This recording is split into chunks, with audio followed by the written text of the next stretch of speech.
Good morning, everyone. I'm doing this screencast, the first one ever, so I'm a little bit nervous. But as instructed in the syllabus, this is going to be about the takeaways from chapters 1 and 2. So in chapter 1, I learned a lot of interesting things that I did not know before. The fact that two unrelated people share 99.5% of their DNA. I learned the difference between race and ethnicity. I did not know that race did not consist on biological truth. Also, I learned that race is a classification system based on social political construct. Ethnicity, I was more familiar with this term, and I felt like I did have the correct understanding all along, which is basically talks about the origin of a person, what country they're from, what culture they come from, and it gives a sense of peoplehood and talks about the ancestry.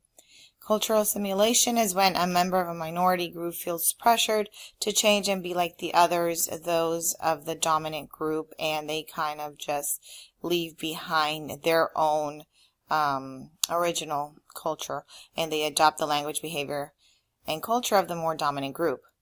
Cultural acculturation is when a person will embrace the new language and culture, but also will keep their values from their original culture. Cultural deficit is the idea that some students will not do well in school. Very much a biased opinion. Racism. And then cultural assets are strengths from a student's culture that we as teachers should embrace in the classroom to help them learn. And then everyone is multicultural. Culture is learned. Culture unites us. As teachers, we are cultural mediators, which means that we need to help students understand and embrace their differences so that they can get along and have healthy relationships and respectful ones. Fred Erickson, he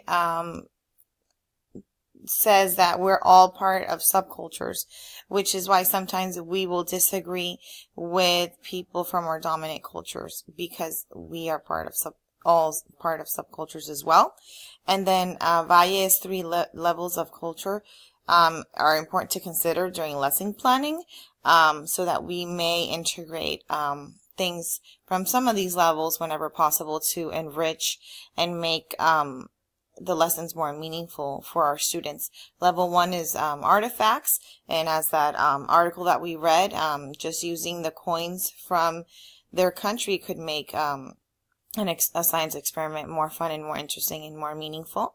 Level 2 is interactional, shaking hands or not, nodding their head. I've seen Indian people do that. And I recently learned what it meant, which means that you're in agreement with what the other person is telling you, as well as personal space. And level 3 talks about beliefs, values, and assumptions. Thank you.